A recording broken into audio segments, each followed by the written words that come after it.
Good morning. This is Sri Prima with a quick update on the US Open seedings that just came out yesterday after the Cincinnati Open. First, kudos to Arthur Fees and Coco for capturing the men's and women's championship at the Cincinnati Open. Interesting, I did see that the last 3 years that the person who had won the Cincinnati Open went on to win the US Open.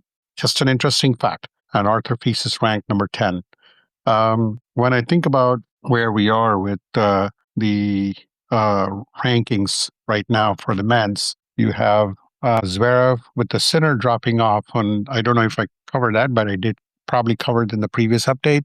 Yannick Sinner, who's the Wimbledon winner, has decided to skip the US Open due to his nagging knee injury. I don't think he felt he was 100% to compete, which means that Zverev gets on the number one seed. You have Alcaraz, who said he'll play. So he's the number two seed. You got Felix Auger-Aliassime, 3 seed, and Djokovic jumps onto that 4 seed. So he may not have to play anyone in the top two until the semifinals. Let's say how we round it off. You have Kaboli jumping up to number 5, Demon number 6, Medvedev 7, Shelton 8, Shelton, who just won the Cincinnati Open, and Taylor Fritz at 9, who won the Washington, D.C. Open, and Arthur Fils, who won the Cincinnati Open. So the last 3 men who won the 3 tournaments prior to the U.S. Open on the hardcourt season are ranked 8, 9, and 10.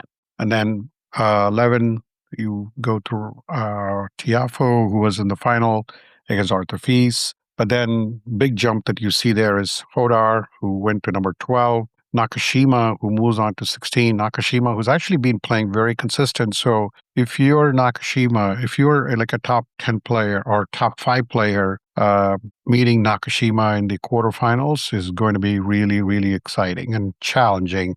Nakashima is not is someone who I feel he's like the dark horse for this tournament because he's been playing really out of his mind. When you think about the rest of them, I'll just take some couple names here. You got uh, Fonseca in finishing in the top 25. So that's where we are with the with this tournament. And but I do think that when you think about it, I think it's a favorable draw for someone like uh, a Djokovic. On the women's side of things, because we did talk about it, you have Sabalenka still not playing great, but she's the number one seed, followed by Rybakina, who's number 2 seed. Rybakina had to like withdraw against Iga Swiatek in the quarterfinals of the Cincinnati Open.